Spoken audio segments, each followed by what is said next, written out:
Great. So we are recording. Excellent. Okay. So Katie, I'm going to start off by just giving you a very brief overview of the Enneagram system itself. And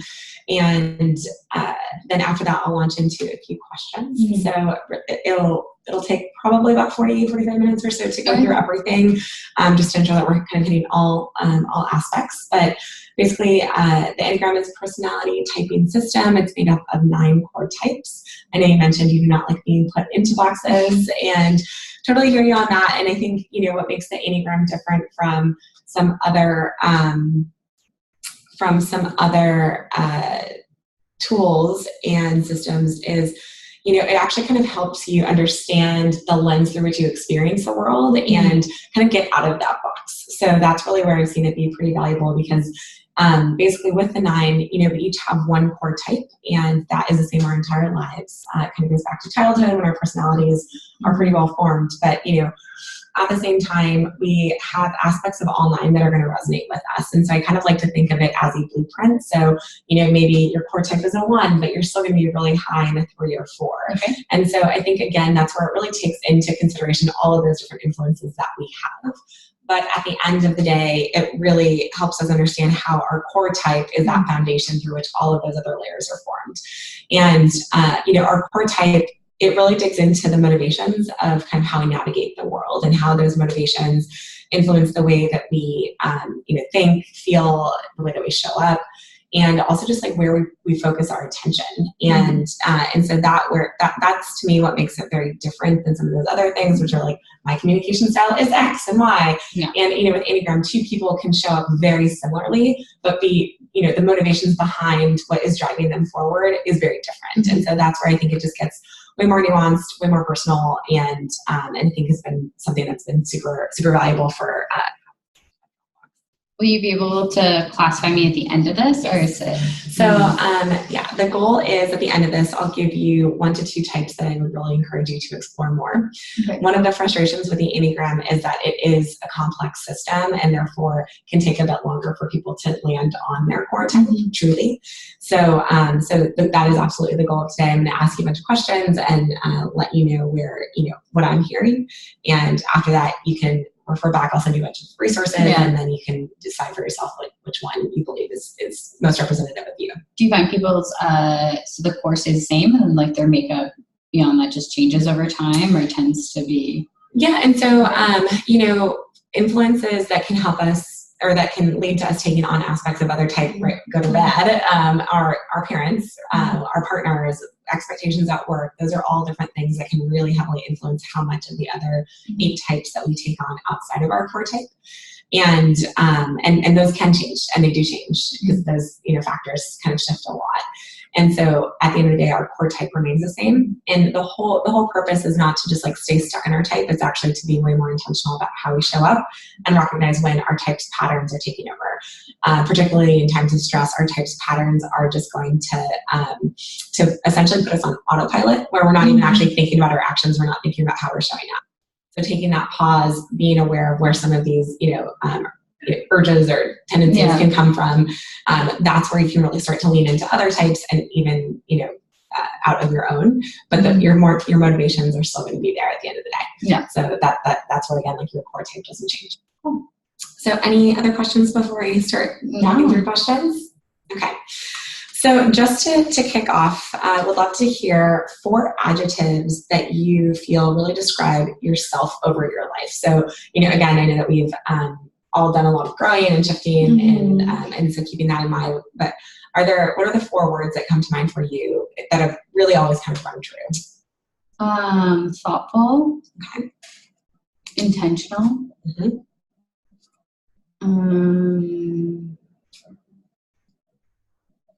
Logical. Okay. And independent. And now if you think about how people close to you would describe you, what do you think those 4 words would be? Would they be the same, different? I think thoughtful. I think they would describe me as that. Dependable.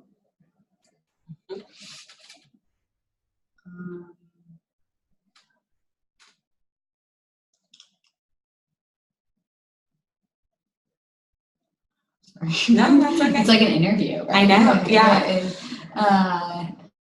And obviously, I know I already mentioned this in my email, but this all stays between us. This is not for Dropbox. This is really for you. And then obviously a learning opportunity for me. So no stress. Yeah. I'm trying to think of.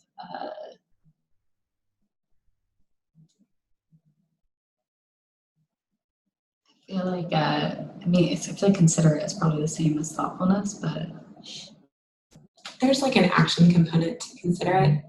And if they're in the same vein, they don't have to be different than the ones that you shared. So.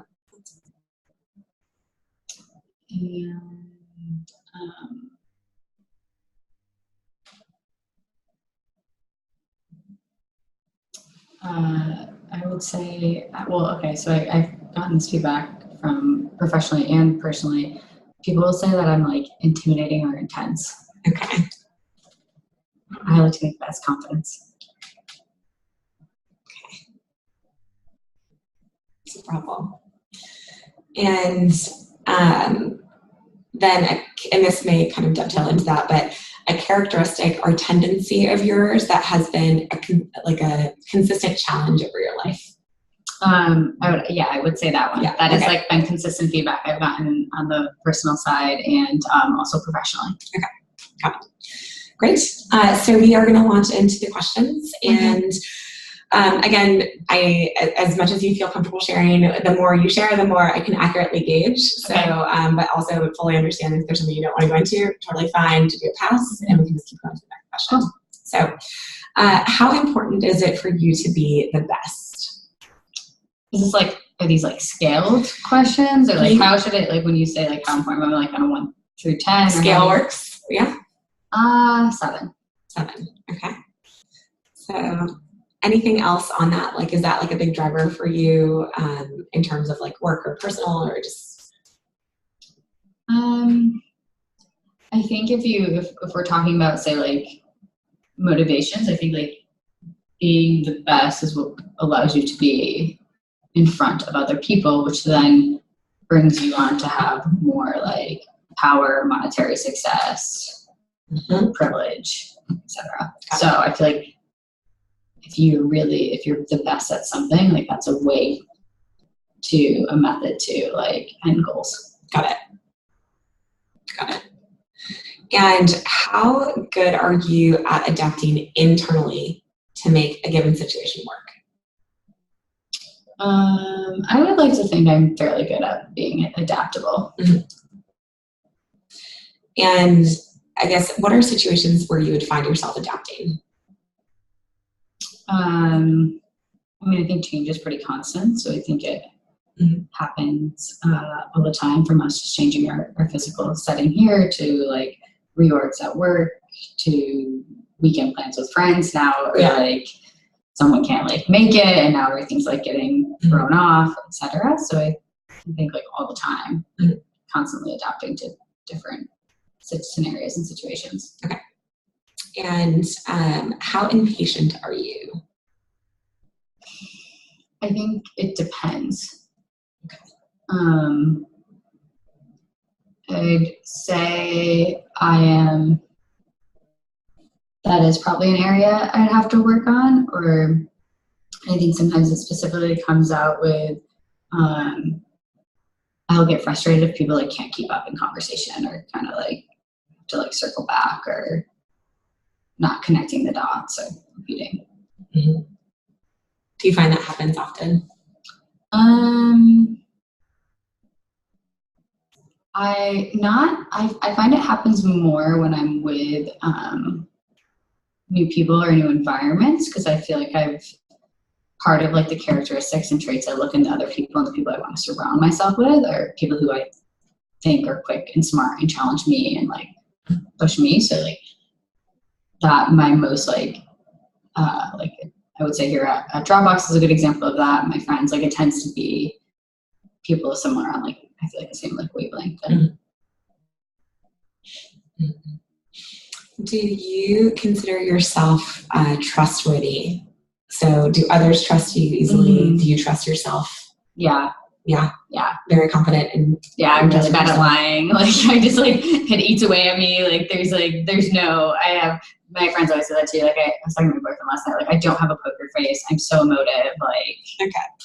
Not, yeah. Even if I didn't want to be trustworthy, like I couldn't, like people would know. You would not be. Yeah. Got it. And in general, do you feel like you come from a place of internal certainty? Like, are you like in your convictions and things? Yes. Okay. And then would you say that you look for certainty externally, or again, like going back to, is that something that you feel internally?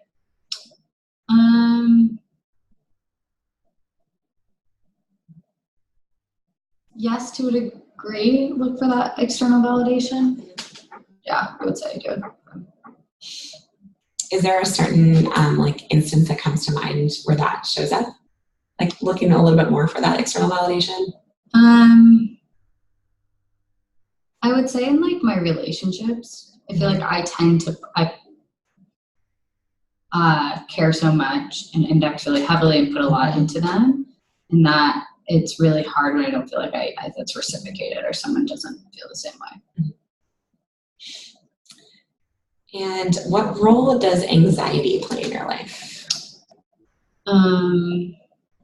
Right now it's at bay and it's been pretty good unless I'm flying because I don't really like flying. Fair enough. I think, and I fly all the time. When I was in high school, I used to have anxiety attacks more so, but so far, like they don't really come up. Was there a particular situation, if you don't mind me asking? Yeah, no, that's fine. They're mostly like, I think it was mostly later in high school, I think coming into college, and my dad at the time was deployed in Iraq, and so it's just like this was stressful at home. Understandable. All right.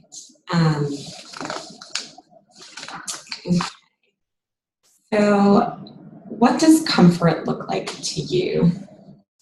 I would say I'm most comfortable when I'm home. Like it just feels really easy. I just like things feel in place. It's just.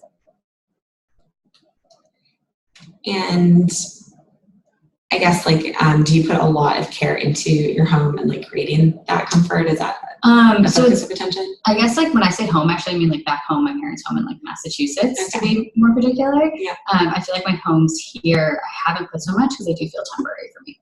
Okay.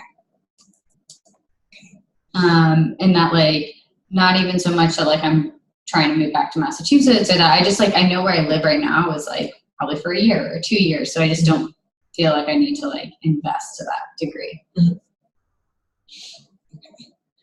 Okay. What does your relationship with conflict look like? And maybe differentiating at home versus at work. Yeah, I'd say I'm pretty conflict averse. And I tend to really think through things before I'm ready to bring them up. And which I think has allowed me to a lot of times kind of calm down and think about when I do have a problem where there's friction to like then go about it in a more like calm, logistical like manner. Yeah, so I don't find myself in like too many conflicts. Okay. Are you how comfortable are you, I guess, like asserting your point of view? I feel pretty comfortable doing so as long as I feel like I have the facts and the reasons to back it up. Mm-hmm. So if I have that conviction in my beliefs and I'm confident that I have a point to share or there's, I will do it. Mm-hmm. But it's like, I will do like an internal validation, like, okay, it's worth like putting this thought out there because you have reasons and whys behind it. Mm-hmm. What does your relationship with anger look like?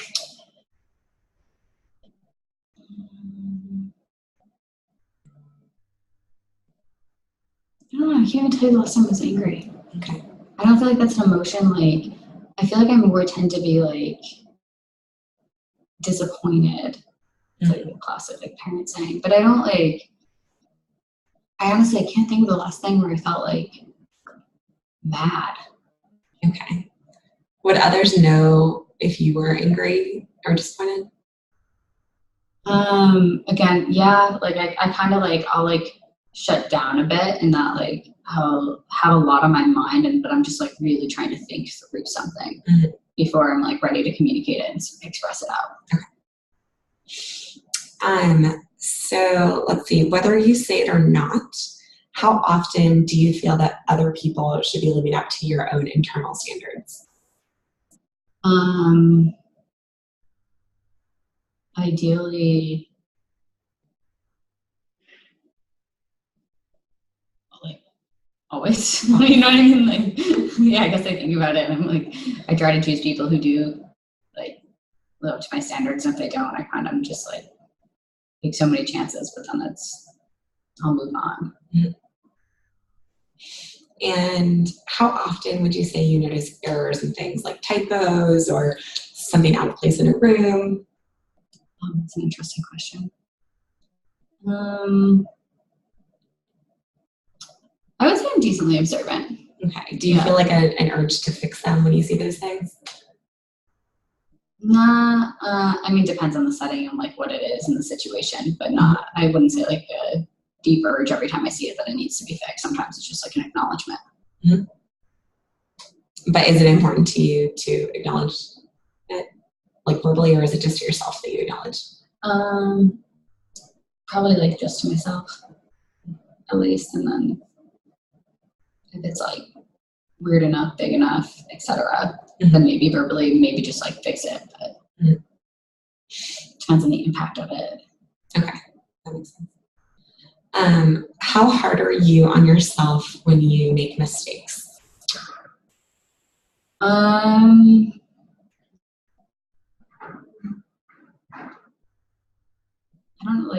I guess I don't know how to answer that. Like, I think it's like the gravity of the mistake when it's like a stupid mistake or something that really could have been avoided had I just like slowed down or taken my time and get like very frustrated. And just like try to do my best to like index and like remember that like this moving forward and not have it happen again.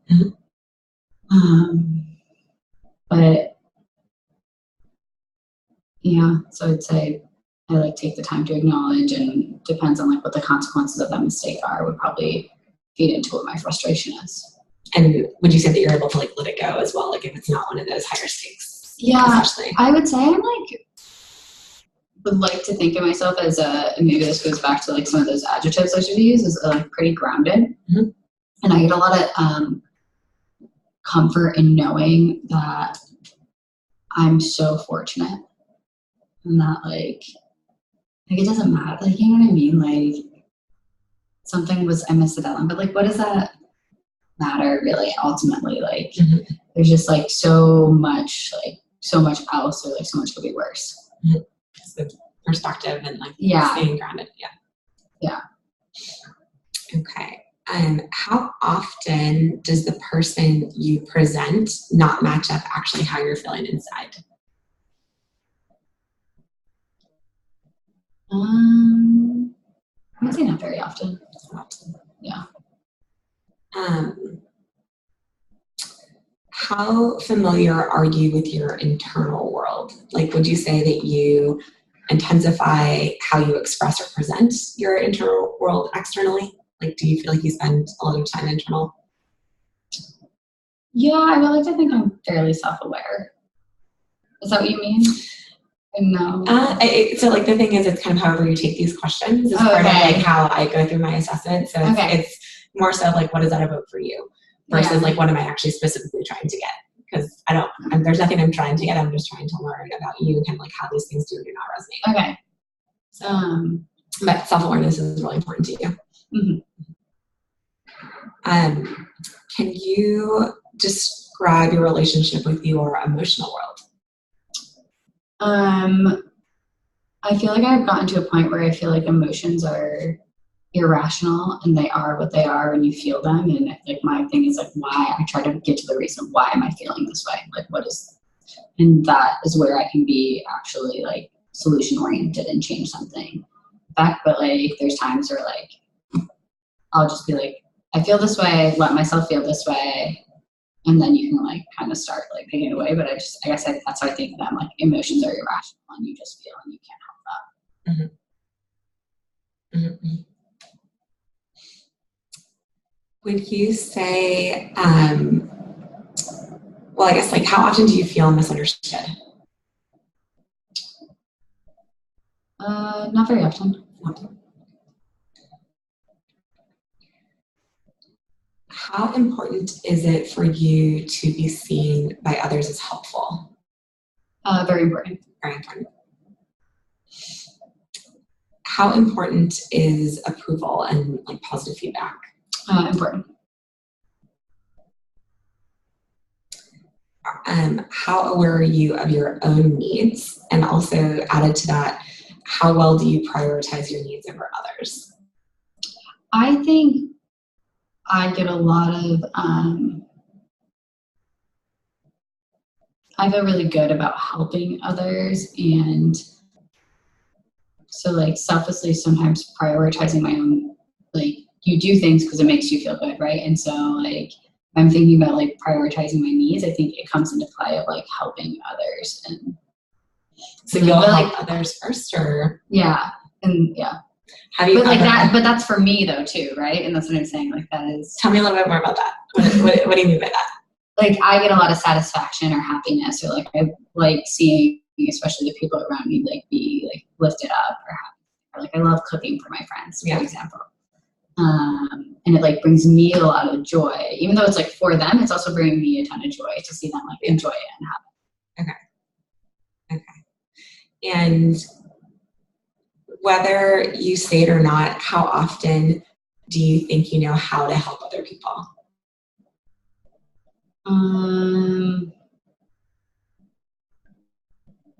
Sometimes.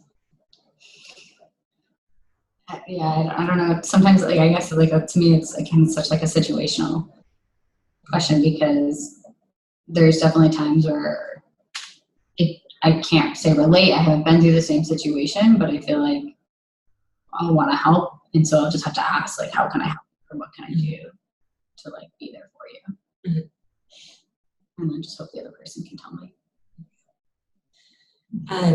How do you handle rejection?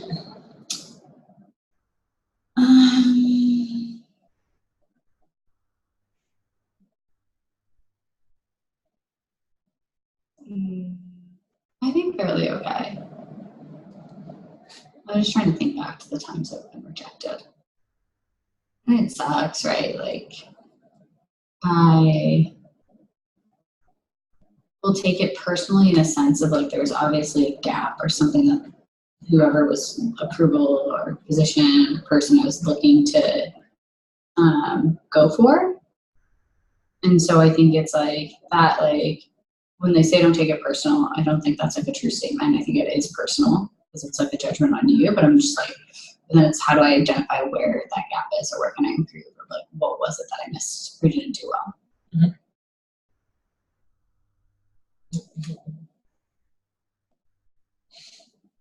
Can you tell me a bit about your relationship to vulnerability? I don't like it. Don't like it? It's funny. I was not a fight, but like annoyed with my boyfriend last night. And I was like, this is like one of the reasons I don't like relationships is because of the vulnerability of putting yourself, having someone else have control of your emotions and how you feel, and that like your actions affect me and change my time. And because I've allowed myself to be vulnerable to it, so I don't. Yeah. Wait a second. I want to be in control. This isn't fair. So I know that we talked a little bit about conflict, like that you are somewhat conflict avoidant, you had mentioned. Is there anything in terms of like, so conflict is one side, but do you often think about like revenge? Like, is that like a thought that kind of comes into play? Do you play anything on that front? No. that seems like such a mean word. Yeah, like, yeah, so yeah. yeah, like a no, not really. I think it's like I had so much fighting when I was younger. I just don't like it's just not worth it. Can you tell me a little bit more about that? Like, is that something that you've always felt this way about conflict, and or revenge? And I kind of put them together because the conflict oftentimes is like what then spurs like this desire for revenge. Is that something that's like changed over time with you? No, I think it's like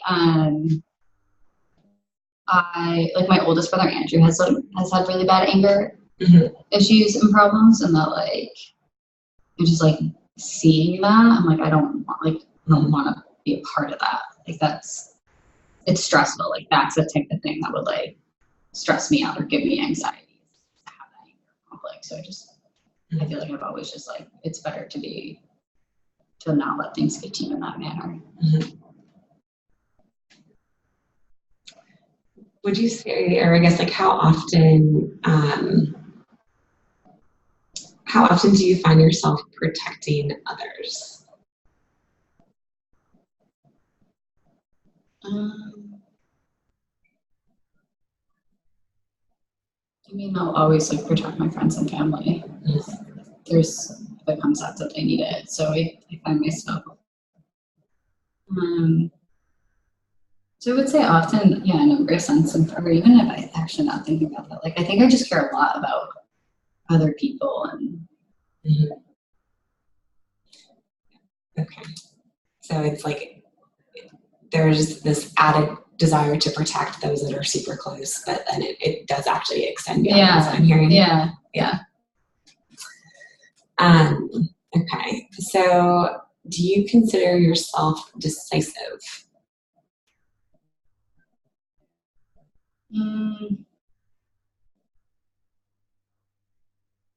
No, I wouldn't use that word to like describe myself.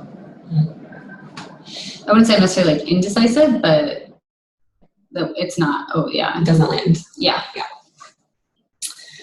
How important is it for you to be seen as an expert in a? Do you spend much time building knowledge, like building your own knowledge, like acquiring knowledge? Yeah. What does that look like? I really like to read. Okay. And so you'll really protect that time, like, and you'll dedicate time to reading. Yeah. How often do you feel social interactions drain you? Not very often. I feel like I probably should be better about being able to spend time alone. Okay. I get lonely. I probably get lonely faster than anything would drain me. Okay. Which is the next question around how much alone time do you need, which it sounds like not very much.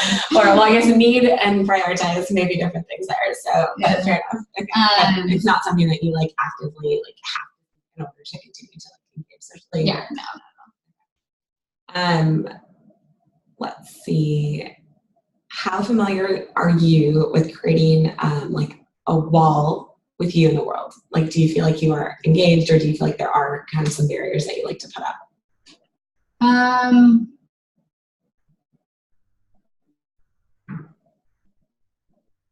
I feel like I'm decently engaged. How important is it for you to have options?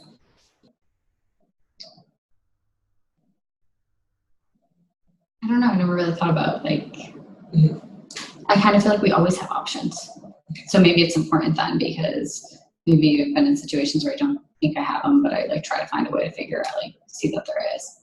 I just feel like life is all about choices and options. Okay. Like everything we do is a choice.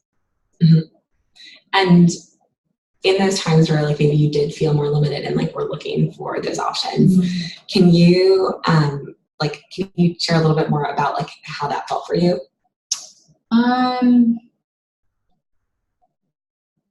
I think in those times, it's probably where I just maybe feel like my own perspective is too limited. So I'll probably rely on like, how do I seek out like new perspectives and potentially see that there are more options than I initially thought.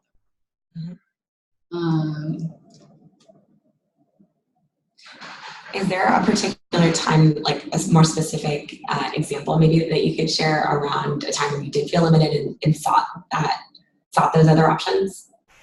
Any example that comes to mind for you? I don't know. Like, I guess it's like I'm trying to think of like a scenario and what you mean by like options and where I've ever really felt that limited. Okay, that's fair. How often would you say that your mind goes to that next fun future opportunity? Often? Tell me why. I feel like I need like, that's one of the things that would probably like drive me forward or like motivate me is like, what's next? Like I was like having things on the calendar to look forward to, like at work, like what's next in the career progression? Like where do I want to be? So I think having things to look forward to is important to me and like staying like, motivated and focused. And would you say that you spend a lot of time like imagining what those future possibilities are? I'd say a healthy amount. Like not so much that I'm distracted by my current place. Okay. And is the next thing, or I guess, do you ever feel like it takes you kind of out of the present because you're thinking about those forward things, or do you feel like you're able to stay grounded in the present pretty easily? No, I think I'm usually can stay grounded. I think it's like once I can like determine what those future things are and what I want, like it's like the only way I'll get those if I'm present now. Okay.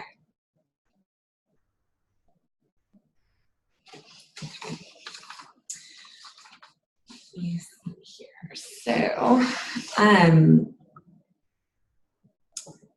I have a few different things coming through that I would encourage you to explore. I think, like you mentioned, being very thoughtful, intentional, logical, independence is really important. And, you mentioned vulnerability being something where you're like, whoa, that's like not for me. And so with the 8, we call it the challenger. And for the 8, like they have this deep desire to like be strong and independent. And I'm just curious, like how much that like strength and independence, like that's something that came through for me in your answers. Is that something that you feel like is a big value of yours? Is that a big driver for you? I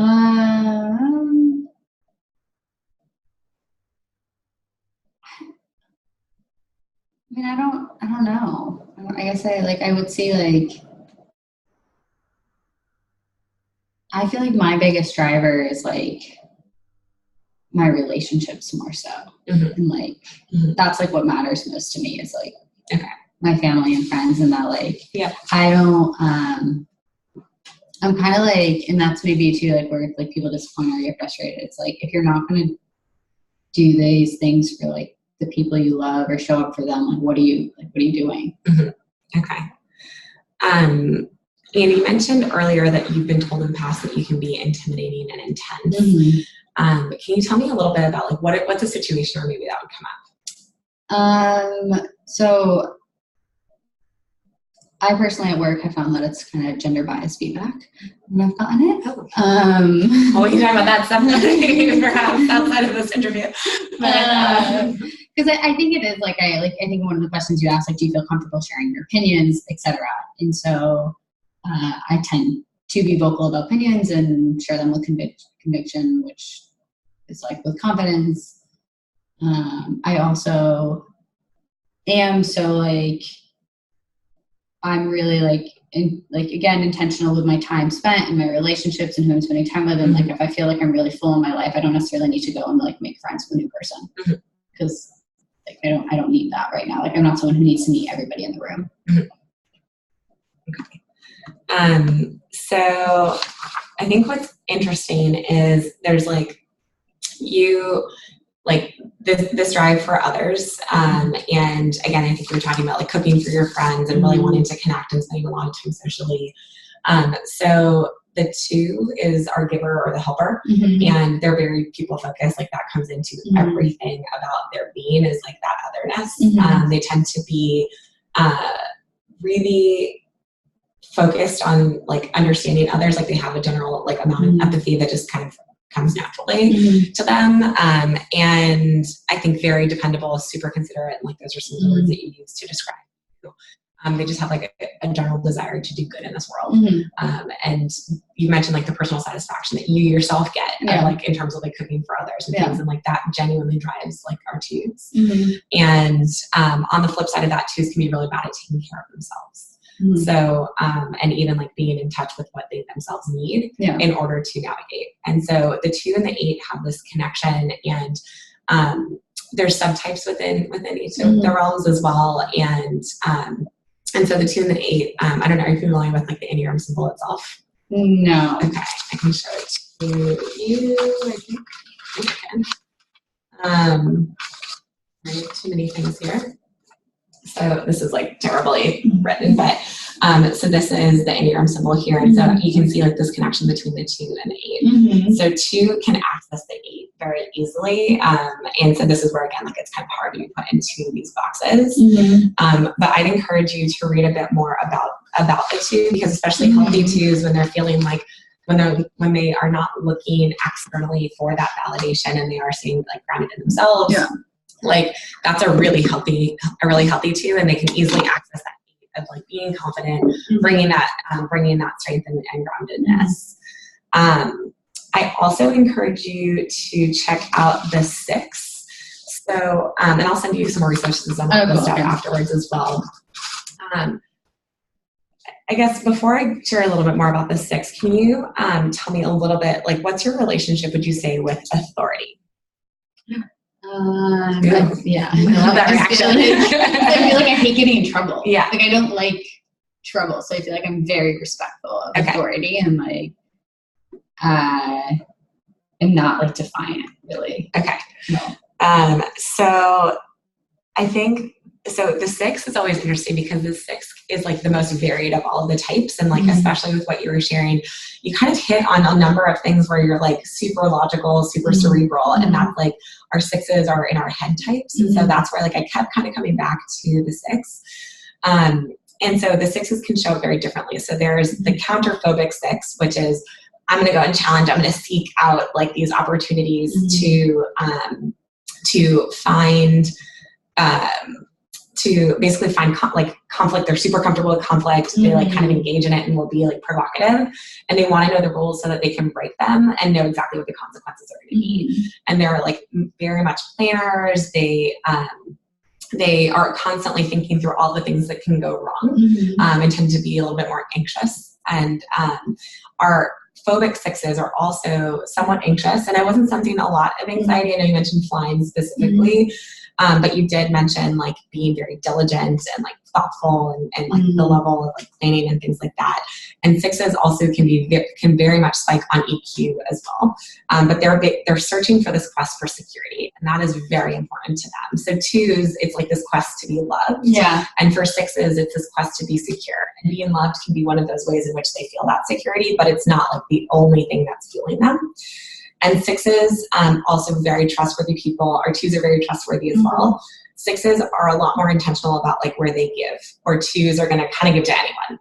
So, so something to kind of think about again, like as we're exploring these 2. But with our phobic 6s, very conflict averse. Like conflict, absolutely not for them. They tend to be rule followers. They tend to like very much respect authority. Where again, it's like this seeking being secure, and they want to engage in the world so that they just continue to stay secure. So I guess, like, do you consider yourself a vigilant person? Like, are you always watching out for like dangers and difficulties and things like that? Yeah, no, definitely. Okay. I'm very good at imagining worst case possible. Yes. Okay.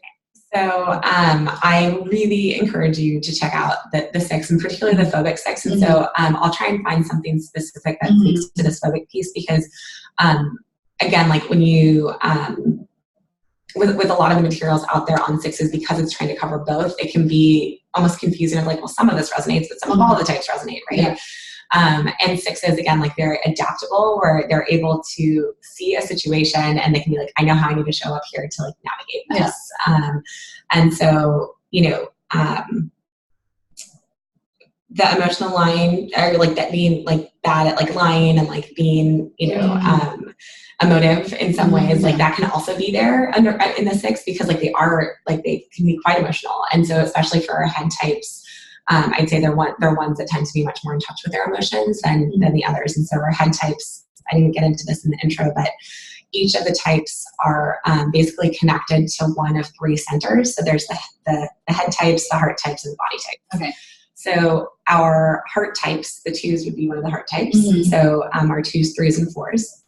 And so very, typically very high EQ and very in touch with their own emotions, typically can see emotions in others and have like a big capacity for that. Our head types are the 5s, 6s, and 7s. And so they're all focused on like gathering and acquiring knowledge.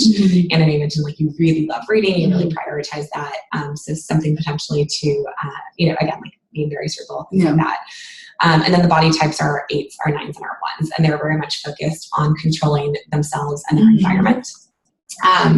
So, you know, again, like with the 8, like 8s often get told that they're intimidating because like they are so like direct in their communication, but like you do see that in 6s sometimes as well. And so I'm kind of sensing more of like the phobic 6, and but then like this like other focus as well can be the 2, but again you can also really see that in the 6. Is that kind of landing in terms of what I'm talking through with I think you? the ones you've talked through so far, I think the phobic 6 is like hitting most and more on the head, and like when you just shared that like you go to worst case scenario, that is like so a 6. That is like the crux of a 6. And I think again, like the anxiety piece wasn't really coming through in your answers, and that is like a big part of the 6. Like they're constantly, like they're running on anxiety sometimes, like is often what we see, because they're constantly thinking and worrying about what can go wrong and like planning for those scenarios. But I know again, like the worst case scenario thinking may be there. So for 6s, like getting grounded in themselves and like what they want and believe and all that is really their focus. But it sounds like you've done that, you are comfortable with like kind of knowing, trusting yourself. So 6s oftentimes have that trouble trusting themselves. But I guess if you were to think back, is that always something that you feel you've had, that trust in yourself, or is that something that you feel like you've kind of like grown into? No, I think I've grown into it. I would say. So again, it's just like we can, the whole purpose of this is like a tool for self-development. And so like, if you've already kind of addressed certain things, like, you know, what else are on the 6 is no longer serving you, right? Like going into that worst case scenario, you can imagine the role that would play in societies, right? Where, you need someone thinking through those things and like coming up with those plans and being grounded and realistic and super thoughtful about like how we're going to avoid those worst case scenarios or, you know, react if and when that happens. But it's like, when that's happening, being like, wait, do I need to be thinking about this right now? Or is this, you know, like, is this really where I want to be expending my energy? So I'll definitely share some resources with you. This was really fun, and I appreciate you being so open about, I know again, like this kind of like hits so many things, and we're kind of feels a little like therapy. Well, you know, I think that it's just like self-development always whenever you turn internal, right? It's like, it always has like a therapeutic element. So these things, I always, like when I run the team sessions, I always say, you may feel a vulnerability hangover afterwards, especially when I know you mentioned that vulnerability is like not something that you love. So just like, again, this is between you and I appreciate you sharing, and, you know, really just hope that this is something that you use and find valuable. I would be curious, after you review the resources, if you do feel super confident in one being the type or not, like it would just be helpful for me to hear. And then my coach is also going to be reviewing this, and if she feels like there might be another one that's worth you exploring outside of the 6 and the 2, I'll definitely let you know. Cool. Again, I'm still learning, but that's really what came through for me. So cool. Awesome. All right. So the 8, we're ignoring that. Yeah, I think like when you are using like some of your descriptor words were kind of bringing me there, like the independence being like a big factor and like vulnerability. But honestly, it's like you see that with the 6. It's like they will be vulnerable in like a very small group, but like they like 2s tend to be way more comfortable with vulnerability. They're like, here is my heart, like see everything. And so, but it's like that other focus. But again, like you can really see that with 6s as well. So, and like, as you were saying, like, I think when you said this about like authority and, you know, those other aspects, I was like, okay, that's definitely a sex thing more so than a T thing, but I think that there may be a lot of T in there as well, just in terms of like the other focus. Yeah. Cool. Okay. Awesome. Well, I'll email you some of those resources, and again, just like would love to hear. I will. Yeah. So yeah, just thank you for the time. Absolutely. All right, I'm going to stop recording now.